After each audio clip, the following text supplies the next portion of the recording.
یا نبی سلام علیکہ، یا رسول سلام علیکہ، یا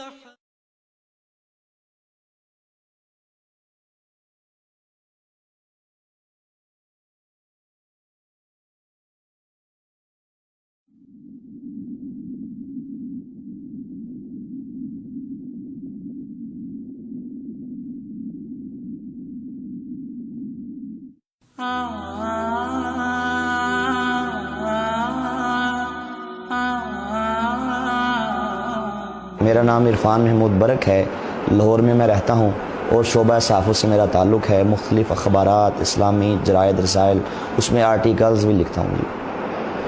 ہمارے خاندان میں جو قادیانیت کا جو سلسلہ ہے وہ میرے دادا سے شروع ہوا۔ بچپن کے زمانے میں انہوں نے قادیانیت کو قبول کر لیا۔ کوئی علم نہیں تھا، معلومات نہیں تھیں، پڑھے لکھے نہیں تھے، جسٹ مرزا قادیانی کو مجدد کی حیثیت سے مان لیا اور اس کے ہاتھ پہ بیعت کر لی۔ اب قادیانی میرے دادے کو نعوذ باللہ صحابی رسول کہتے تھے، کیونکہ ان کا مذہبی عقیدہ ہے کہ جس کسی نے مرزا قادیانی کو مرزیت کی حالت میں دیکھ لیا، اس پہ ایمان لے آیا، تو وہ کہتے ہیں کہ نعوذ باللہ وہ صحابی رسول کے درجے پہ فائز ہو جاتا ہے۔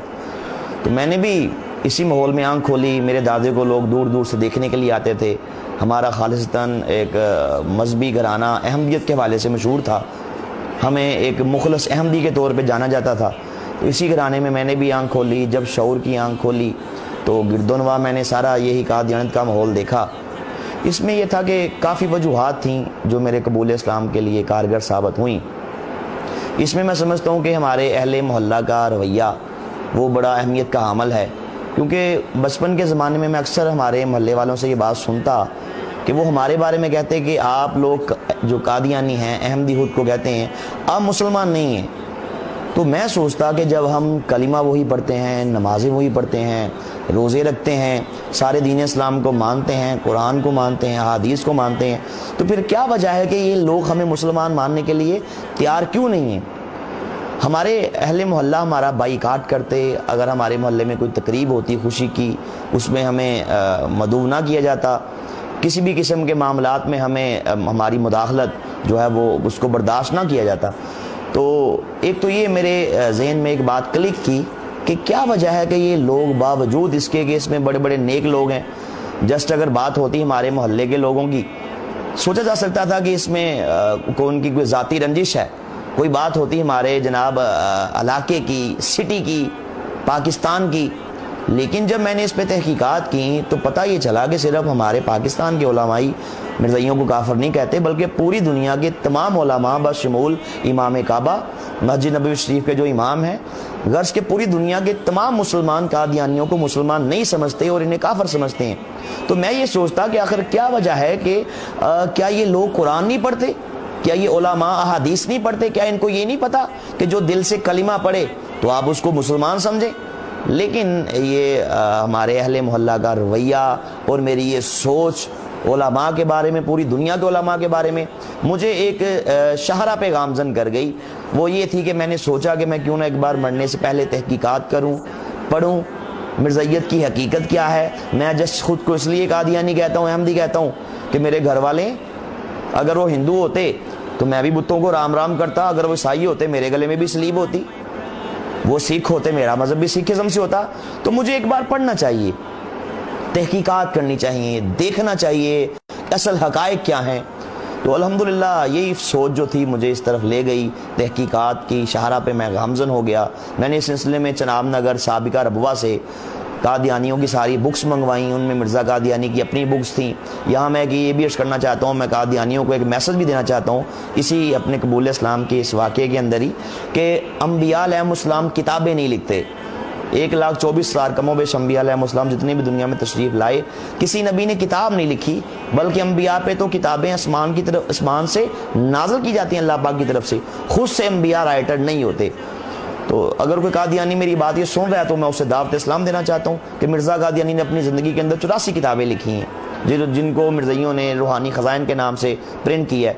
تو خیر میں نے ان کتابوں کو پڑھا، دیگر جو قادیانیت کی جو بنیادی کتابیں ہیں ان کو پڑھا، تو ان کو پڑھنے کے بعد اس نتیجے پہ پہنچا کہ اس کائنات کے اندر یہ سب سے بڑا کفر ہے، سب سے بڑا دجل ہے، سب سے بڑا فریب ہے، جو کہ اسلام کے روپ میں مسلمانوں کو گمراہ کرنے کے لیے انگریز نے باقاعدہ پلاننگ کے ساتھ یہ سارا اس کا فتنہ شروع کیا۔ تو الحمدللہ اللہ پاک کے فضل و کرم سے میں حقیقت تک پہنچ گیا۔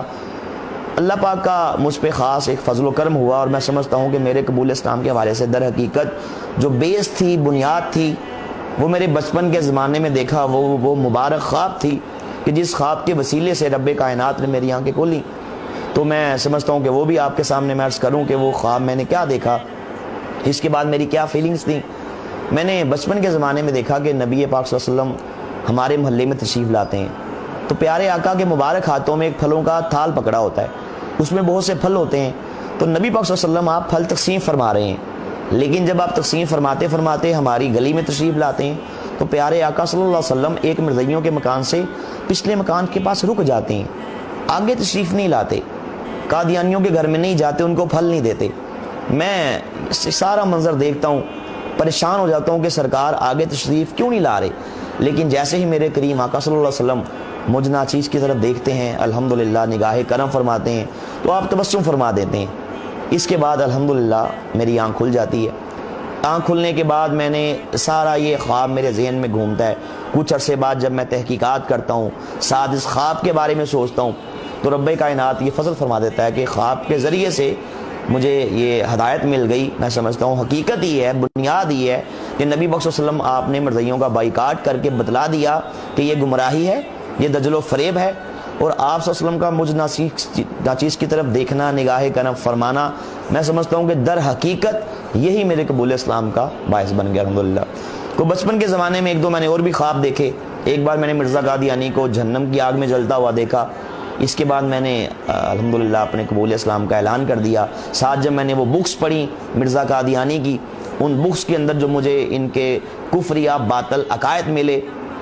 اس کے ذریعے سے میری اللہ پاک نے آنکھیں کھولیں۔ اور وہ عقائد کیا تھے کہ جن کتابوں کے اندر مرزا قادیانی نے نعوذ باللہ رب کائنات کو گالیاں دی تھیں، استغفر اللہ پاک کے انبیاء کی شان میں نازیبا کلمات کہے تھے، حضور نبی پاک صلی اللہ علیہ وسلم کی شان میں گستاخیاں کی تھیں، صحابہ کرام کے بارے میں نماز اللہ استغفر اللہ انتہائی غلیظ زبان استعمال کی تھی، امہات المومنین کو گالیاں دی تھیں، اہل بیت اطہار کے بارے میں نعوذ باللہ برا کہا تھا، مکہ مدینہ کو گالیاں دی تھیں، قرآن پاک کے اندر تحریفات کے طوفان کھڑے کیے تھے۔ تو یہ ان ساری چیزوں کو جب میں نے پڑھا تو الحمدللہ جیسے جیسے میں ان کو پڑھتا گیا ویسے ویسے مرزا قادیانی سے میری محبت، چاہت، ادب کے وہ سارے بخیے ادھرتے گئے، اور آخر ایک دن وہ مبارک دن آیا کہ الحمدللہ یہ سارے تعلق، یہ سارے ادب کچے دھاگے کی طرح ٹوٹ گئے، اور میں نے مرزا قادیانی کذاب پہ لانتیں بھیجیں، اور الحمدللہ سچے دین اسلام کو میں نے قبول کر لیا۔ جب میں نے اسلام قبول کیا تو اس کے بعد مجھے ایک فکر تھی، جستجو تھی، اور وہ یہ تھی کہ جو ہمارے گھر والے ہیں، جیسا کہ میرے دادا ابو نے اس کو قبول کیا، اس کے بعد جو ہماری ساری فیملی تھی، خاندان، وہ ایک بھیڑ چال چلتے ہوئے، نہ کسی نے کچھ دیکھا، نہ کسی نے کچھ سوچا، وہ اس مرزیت کے اندھے کنویں میں گرتے چلے گئے۔ تو مجھے یہ فکر تھی کہ میں ان کو کسی طرح سمجھاؤں، ان کو میں قائل کروں، دلائل سے ان کو بتاؤں کہ آپ لوگ گمراہ ہو چکے ہیں، اور آپ کا اگر آپ اسی میں گمراہی میں آپ کی موت ہو گئی تو ٹھکانہ جہنم ہے، جہاں پہ آپ کو کوئی نہیں نکال سکتا، کائنات کی کوئی طاقت، کوئی دولت آپ کو وہاں سے نہیں نکال سکتی۔ تو یہ فکر تھی کہ کسی طرح میرے پیارے، میرے گھر والے، میرے اپنے وہ جہنم کی آگ میں نہ چلے جائیں۔ اسی فکر کی وجہ سے میں نے الحمدللہ ان تک دعوت پہنچائی، اسلام کی میں نے ان کو تبلیغ کی، انہیں بتایا کہ جس کو آپ امام مہدی سمجھتے ہیں، مسیح موت خیال کرتے ہیں، ذلی بروزی نبی مانتے ہیں، وہ کائنات کا بدترین کافر تھا، اس کی کیا عادات تھیں، اس کے کیا عقائد تھے، وہ کیا کچھ کہتا رہا، وہ امام مہدی نہیں تھا، وہ مسیح موعود نہیں تھا، وہ ذلی بروزی نبی نہیں تھا، بلکہ وہ سب سے بڑا جھوٹا تھا، کذاب تھا۔ تو الحمدللہ میں نے اسی فکر کے تحت ان تک جب یہ میسج کنوے کیا تو اللہ پاک کا بڑا احسان ہوا، فضل و کرم ہوا کہ میری پیاری والدہ محترمہ مرحومہ، خدا غریق رحمت کرے، کہ آپ نے اپنی وفات سے 1.5 ماہ قبل الحمدللہ آپ نے باقاعدہ مرزیت پہ لانتیں بھیجیں اور آپ نے اسلام قبول کر لیا۔ اس کے بعد میرے 2 بھائی الحمدللہ ان تک میں نے اپنا میسج کنوے کیا، اللہ پاک کا فضل و کرم ہوا کہ وہ ود فیملیز الحمدللہ انہوں نے بھی مرزیت سے توبہ کی اور انہوں نے بھی اسلام قبول کر لیا۔ اس کے بعد میں نے ایک تہیہ کر لیا، جب سے میں نے اسلام قبول کیا اس دن سے لے کے کہ میں نے مرتے دم تک ختم نبوت کا کام کرنا ہے، اور اس مقصد کے لیے میں نے، اگر جان جاتی ہے تو کوئی پرواہ نہیں ہے، مال جاتا ہے تو کوئی پرواہ نہیں ہے، ٹائم جاتا ہے تو کوئی پرواہ نہیں ہے۔ الحمدللہ اللہ پاک نے مجھے اس کا یہ ثمر دیا کہ اللہ پاک کے خاص فضل و کرم سے اب تک 150 سے زیادہ قادیانی الحمدللہ میری دعوت کے بعد انہوں نے مرزائیت پہ لانتیں بھیجی اور سچے دین اسلام کو انہوں نے قبول کر لیا۔ میری والدہ نے الحمدللہ اپنے قبول اسلام کے بعد مجھے یہ وصیت کی تھی کہ اگر میں مر جاؤں تو کوئی قادیانی میرا جنازہ نہ پڑھے، میں مسلمان ہوں، مجھے الحمدللہ مسلمانوں کے قبرستان میں دفن کیا جائے، اور جو جنازہ ہے مسلمان عالم دین پڑھے اور مسلمان پڑھیں۔ تو ان کی وصیت کے مطابق جب ان کی ڈیتھ ہوئی تو میں نے گھر میں بات کی، ساری برادری ہماری اکٹھی ہو گئی، ایک طرف سارے رشتہ دار تھے قادیانی، تو لیکن میں نے اپنے والد صاحب سے کہہ دیا کہ آپ لوگ مسلمان نہیں ہیں، اور یہ شرعی مسئلہ ہے کہ کوئی بھی قادیانی کسی مسلمان کا جنازہ نہیں پڑھ سکتا، اور میری والدہ کی وصیت ہے اس لیے آپ جنازہ نہیں پڑھ سکتے۔ خیر انہوں نے کافی زور لگانے کی کوشش کی، قادیانی بلوا لیے، قادیانی گنڈے آ گئے، اللہ کا فضل ہوا میں نے مسلمان دوستوں کو بلایا، علماء کرام تشریف لائے، تو الحمدللہ ہم نے باقاعدہ میری والدہ کا جنازہ ان سے چھینا، ایک مسلمان عالم دین نے ان کا جنازہ پڑھایا، اور مسلمانوں کے قبرستان کے اندر ان کی وصیت کے مطابق الحمدللہ ان کو دفن کیا گیا۔ اسلام قبول کرنے کے بعد میرے گھر والوں کو میرا یہ قبول اسلام کا اعلان بڑا گراں گزرا۔ اب اس مقصد کے حل کے لیے انہوں نے شہر کے بڑے بڑے قادیانیوں کے مربی قادیانیوں کے مبلغ کو کہا جاتا ہے، تو ان کو بلانا شروع کر دیا کہ وہ مجھے گھر آ کے سمجھاتے کہ نعوذ باللہ دنیا کے اندر صرف ایک ہی دین سچا ہے اور وہ احمدیت ہے، باقی سب گمراہی ہے۔ تو اللہ پاک کے فضل و کرم سے ان کے بڑے بڑے قادیانیوں کے مبلغ آئے، ان کے مربی آئے، لیکن چونکہ میری تیاری تھی، میں نے اس کو پڑھا ہوا تھا، تو میرے سامنے ان کا کوئی بس نہ چلتا۔ اس میں ایک میں بڑا ہی ایک دلچسپ واقعہ آپ کے سامنے عرض کرنا چاہتا ہوں کہ ایک بار میرے والد صاحب شہر لاہور کے سب سے بڑے ان کے مربی ان کو بلا کے لے آئے کہ اس سے بات کر کے دیکھو، یہ تمہیں بتائے گا کہ ہماری جو احمدیت ہے یہ سچ ہے اور باقی سب گمراہی ہے۔ تو جب ہمارے گھر میں آ کے وہ بیٹھ گیا، میں نے کہا میری بھی شرط ہے کہ گھر کے باقی افراد بھی ہماری گفتگو کو سنیں گے۔ انہوں نے کہا ٹھیک ہے، یہ تو بڑی اچھی بات ہے۔ جب میں نے مربی سے گفتگو شروع کی تو میں نے اس سے سوال کیا، میں نے کہا مجھے ایک بات بتائیے گا کہ کیا آپ کبھی تھیٹر دیکھنے گئے ہیں؟ کہتا جی تھیٹر دیکھنے تو آوارہ قسم کے لوگ جاتے ہیں، فاسق قسم کے لوگ جاتے ہیں، فاجر قسم کے لوگ جاتے ہیں، لچے لفنگے بدماش عیاش قسم کے لوگ جاتے ہیں، شرفاء وہاں پہ نہیں جاتے، نیک لوگ وہاں پہ نہیں جاتے، متقی لوگ نہیں جاتے۔ جب میں نے اس کی یہ بات سنی تو میں جھٹ سے اٹھا، میرے پاس کتاب تھی، قادیانیوں کی بڑی مشہور کتاب ہے، اس کا نام ہے ذکر حبیب، لکھنے والا ہے مفتی محمد صادق، جو مرزا قادیانی کا قریبی مرید تھا اور جس کو نعوذ باللہ قادیانی صحابی رسول کہتے ہیں۔ وہ میں کتاب اٹھا کے لے آیا، میں نے کہا جی مربی صاحب بتائیے گا یہ کتاب آپ کی ہے؟ انہوں نے کہا جی ہماری ہے۔ لکھنے والا مرزا صاحب کا مرید ہے؟ کہتے جی مرید ہے۔ آپ کے چندوں سے پرنٹ ہوئی ہے؟ جی ہم نے پرنٹ کی ہے۔ میں نے کہا اس کے اندر صفحہ 18 میں نے کھول کے پڑھنا شروع کیا، اس میں لکھا ہوا تھا، مفتی محمد صادق کہتا ہے کہ ایک بار میں تھیٹر چلا گیا جو مکان کے قریب ہی تھا، اور تماشا ختم ہونے پر 2 بجے رات کو واپس آیا۔ صبح منشی ظفر احمد صاحب، یہ بھی قادیانی، انہوں نے مجھے دیکھ لیا عدم موجودگی میں، کہا کہ اچھا مرزا صاحب کے مرید بھی ہو، تھیٹر بھی جاتے ہو، تمہاری مرزا صاحب کے پاس جا کے شکایت کروں گا۔ آگے لکھا ہے کہ جب وہ مرزا صاحب کے پاس پہنچا، جا کے شکایت کی کہ مفتی صاحب رات کو تھیٹر چلے گئے تھے۔ اب منشی ظفر احمد کا تو یہ نقطۂ نگاہ تھا کہ یہ غلط اس نے کیا، لیکن آگے وہ کہتا ہے کہ مرزا صاحب نے جب سنا تو آپ نے فرمایا کہ ایک بار تو ہم بھی گئے تھے۔ میں نے مربی سے سوال کیا کہ مربی صاحب آپ نے کہا کہ تھیٹر دیکھنے آوارہ لوگ جاتے ہیں، تو آپ کا مرزا قادیانی پھر آپ نے خود ہی کہہ دیا آوارہ ہے، تھیٹر دیکھنے متقی لوگ نہیں جاتے، پھر آپ نے خود ہی کہہ دیا کہ آپ کی مرزا صاحب متقی نہیں ہے۔ اب کجا کہ میری وہ اس بات کا جواب دیتا، اس نے ایک چھوٹی سی بات کی کہ جی آپ آگے پڑھیں، آگے لکھا ہوا ہے کہ تاکہ معلوم ہو کہ وہاں پہ کیا ہوتا ہے۔ ان کا آپ نے درمیان کی بارہ لے لی، آگے پیچھے سے نہیں پڑھا۔ میں نے کہا مربی صاحب مجھے ایک بات بتائیے گا معذرت کے ساتھ، میں آپ کے سر پہ 100 جوتے مارتا ہوں تو آپ کہیں گے یہ کیا؟ میں کہوں گا مربی صاحب تاکہ معلوم ہو کیا ہوتا ہے۔ دنیا کے سارے چور چوری کریں، جج کے سامنے پیش ہوں، کہے چوری کی، کہے جی کی، تاکہ معلوم ہو کیا ہوتا ہے۔ کوئی شخص کسی کو ناحق قتل کر دے، پوچھے جج کیوں کیا، کہے تاکہ معلوم ہو کیا ہوتا ہے۔ دنیا کا سارا نظام بھی خراب ہو جائے گا نا اس طرح۔ تو میں نے کہا یہ تو کوئی آپ کی دلیل نہیں، جب اللہ اس کے رسول نے روک دیا ایسی جگہوں کے پاس بھی نہیں جانا، تم جس کو نبی مانتے ہو وہ پھر کیوں گیا؟ تو اللہ کے فضل سے وہ وہاں سے بھاگا۔ الحمدللہ اس کا ہمارے گھر میں بڑا اثر ہوا، ہلچل پیدا ہو گئی، ہمارے گھر کے باقی افراد سوچنے پہ مجبور ہو گئے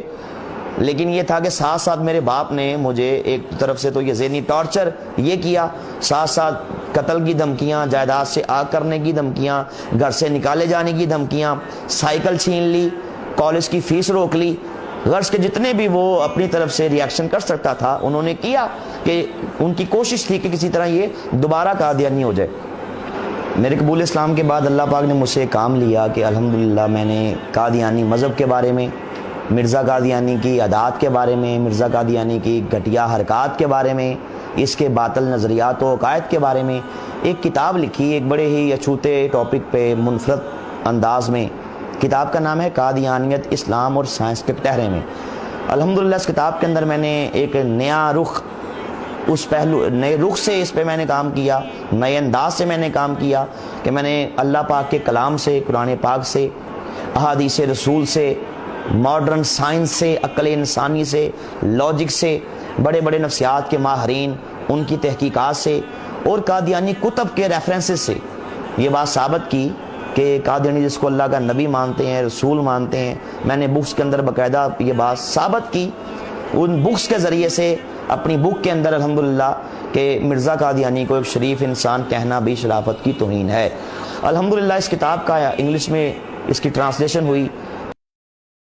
پہلے انڈیا کے اندر ہوئی، بعد میں ملک پاکستان میں ہمارے حکومت پنجاب کے سیکرٹری ہیں جناب محترم احمد علی ظفر صاحب، انہوں نے اس کتاب کی انگلش میں ٹرانسلیشن پاکستان میں کی، سندھی زبان میں ہوئی، اور الحمدللہ میں نے یہ بک ان کے مرزائیوں کے 5ویں خلیفہ مرزا مسرور کو بھیجی اور میں نے اسے کہا کہ مجھے اس کا جواب دو، اور باوجود بارہا یاد دہانی کے آج تک دنیا کا کوئی بھی بڑے سے بڑا قادیانی اس کتاب کا جواب نہیں دے پایا۔ الحمدللہ اللہ پاک کا یہ خاص فضل و کرم ہوا کہ یہ کتاب پڑھ کے اب تک سینکڑوں قادیانی راہ راست پہ آ چکے ہیں، انہوں نے اسلام قبول کر لیا الحمدللہ۔ اسلام قبول کرنے کے بعد میری زندگی کا یہ مشن ہے، یہ مقصد ہے کہ میں مرتے دم تک انشاءاللہ میں نے 2 کام کرنے ہیں۔ ایک تو یہ کہ جو ہمارے مسلمان بھائی ہیں جن کو نہیں پتہ مرزائیت کے فتنے کا، جن کو نہیں پتہ ختم نبوت کے عقیدے کی اہمیت کا، ان تک یہ میسج کنوے کیا جائے اور انہیں بتایا جائے کہ اصل حقائق کیا ہیں۔ آپ مرزائیوں سے تعلقات نہ رکھیں کہ آپ کا ایمان وہ برباد کر دیں گے، ان کی گمراہی کیا ہے، ان کے باطل عقائد نظریات کیا ہیں۔ الحمدللہ اس کا بہت فائدہ ہوا اور ہزاروں مسلمانوں نے میری گفتگو سننے کے بعد الحمدللہ مرزائیوں سے انہوں نے لا تعلقی کا اظہار کیا۔ دوسرا میری زندگی کا جو اس کے بعد جو سب سے بڑا مقصد ہے، مشن ہے، وہ یہ ہے کہ قادیانیوں تک بھی اسلام کی دعوت کو پہنچایا جائے۔ میں اپنے مسلمان بھائیوں کو ایک میسج دینا چاہتا ہوں اور وہ یہ ہے کہ مرتے دم تک نبی علیہ السلام کی ختم نبوت پہ ایمان رکھیں، اس کا دفاع کریں، عزت رسول کا پہرا دیں۔ بے شک کائنات میں اس سے بڑھ کے اعلیٰ بہتر کام اور کوئی نہیں ہے۔ عزت رسول کا پہرا اللہ کے ہاں اس کا بہت مقام ہے۔ وہ شخص جو ختم نبوت کے تحفظ کا کام کرتا ہے اللہ کے ہاں اس کی بڑی فضیلت ہے، اس کا بڑا مقام ہے، اس کا بڑا درجہ ہے۔ تو میں اسی پہ عرض کرنا چاہتا ہوں کہ انشاءاللہ اللہ تعالی ہمیں روشنی کی طرف رکھے، ہمیں اندھیروں سے بچائے، ہمیں گمراہی کی طرف سے بچائے، ہمیں فتنوں سے بچائے، اور اللہ پاک ہمارا خاتمہ اسلام پہ کرے، اسلام پہ ہی زندگی گزار کے انشاءاللہ اسلام پہ ہمارا اللہ پاک خاتمہ کرے۔